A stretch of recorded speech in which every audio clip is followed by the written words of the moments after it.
वित्त मंत्री निर्मला सीतारमण ने बुधवार 3 सितंबर को जीएसटी को लेकर बड़ी घोषणाएं की।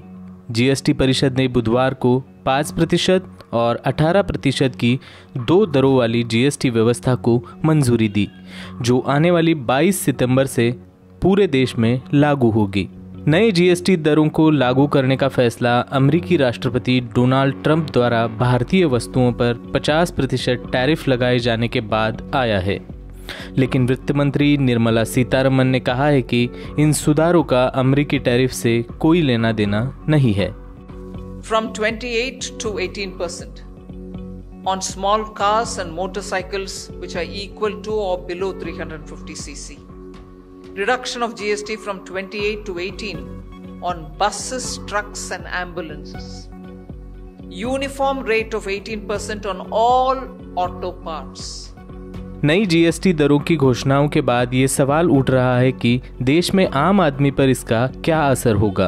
पहले से ही महंगाई की मार झेल रहा आम आदमी क्या इन नई दरों से थोड़ी बहुत राहत पाएगा या फिर ये सुधार सिर्फ कारोबारियों और उद्योगपतियों के लिए किए गए हैं। जो निर्णय लिए गए हैं वो 4 रेट का जो स्लैब था उसे 2 दरों में घटा दिया गया है और इससे कुछ चीज़ों के सामानों के दाम कम हो गए हैं। लेकिन रेट रिडक्शन जो है एक पार्ट है, छोटा पार्ट है। इसे सुर्खियाँ बटोरने के लिए इसे बड़ा कहा जा सकता है कि रेट कम हो गए बहुत चीज़ों के, लेकिन रेट रिडक्शन इस होल जीएसटी रिफॉर्म्स का बहुत ही छोटा, बहुत ही पार्ट है और ये तब तक एड्रेस नहीं होगा, ये तब तक पास ऑन नहीं होगा एंड कस्टमर्स को, एंड यूजर्स को, जब तक इसमें जो अड़चने हैं, जो दिक्कतें हैं, उनको हल नहीं कर लिया जाता है।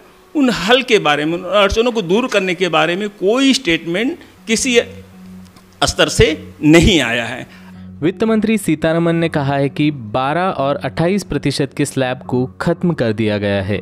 अब देश में केवल नए 5% और 18% जीएसटी के दर होंगे। जीएसटी के इस नए फैसले के बाद विपक्ष की प्रतिक्रियाएं भी सामने आ रही है। जीएसटी के मामले में प्रधानमंत्री जी ने दूसरी आज़ादी है ये बोल के रात को 12 बजे लोकसभा में इसको पारित किया। उस समय भी राहुल गांधी जी ने, इस कांग्रेस पार्टी ने विरोध किया कि ये जो जीएसटी लगा रहे हैं वो गलत तरीके से लगा रहे हैं। 1 नेशन 1 टैक्स की बात आपने कही थी, लेकिन 5 स्लैब में है ना, 5%, 12%, 18%, 28% और कई चीज़ उससे भी अधिक, तो 5 स्लैब से ऊपर आपने जीएसटी लागू किया। अब उसको थोड़े थोड़े समय में जब विरोध शुरू होता है तो आप उसमें किसी में कम कर देते हैं, किसी में ज़्यादा कर देते हैं। तो ये केवल आईवास है। ये चुनाव आ रहा है तो इस कारण से इसके पास अब कुछ है नहीं, तो इस प्रकार से करें। देखिए, एक तो अभी जो जीएसटी है उसमें व्यापारी ठगे जा रहे हैं, उनके आय बिल्कुल ख़त्म हो गया है, जीएसटी भरते भरते परेशान हो गए हैं। दूसरी बात, इससे महंगाई बहुत अधिक बढ़ी है। यदि आप जहाँ उत्पादन हो रहा है वहाँ लगाते तो इतना जीएसटी भरने की किसी की ज़रूरत ही नहीं थी। कांग्रेस नेता जयराम रमेश ने एक्स पर लिखा है कि कांग्रेस लंबे समय से जीएसटी 2.0 की वकालत कर रही है। वित्त मंत्री ने जीएसटी परिषद की बैठक के बाद बड़े ऐलान किए। हालांकि जीएसटी परिषद की बैठक से पहले ही प्रधानमंत्री ने 15 अगस्त के अपने भाषण में इसकी घोषणा कर दी थी। क्या जीएसटी परिषद अब केवल एक औपचारिकता बनकर रह गई है? इन नई जीएसटी दरों के फैसले के बाद अब सवाल यह है कि कौन सी चीज़ें सस्ती हुई है और कौन सी चीज़ें महंगी, यानी किन सामानों पर टैक्स घटा है और किन सामानों पर टैक्स बढ़ा है। आइए एक बार इस पर नज़र डालते हैं। दैनिक उपयोगी वस्तुएं जो कि 5% स्लैब में आएगी, उनमें hair oil, shampoo, toothpaste, toilet soap, toothbrush, shaving cream शामिल है, जो पहले 18% स्लैब में थी। मक्खन, घी, डेयरी उत्पाद, नमकीन, बर्तन, दूध की बोतलें, शिशुओं के लिए नैपकिन और सिलाई मशीन 12% की दर से अब 5% की दर में आ जाएगी। व्यक्तिगत स्वास्थ्य बीमा और जीवन बीमा जो पहले 18% की दर के अंतर्गत थे, उन्हें अब जीएसटी से छूट दी जाएगी।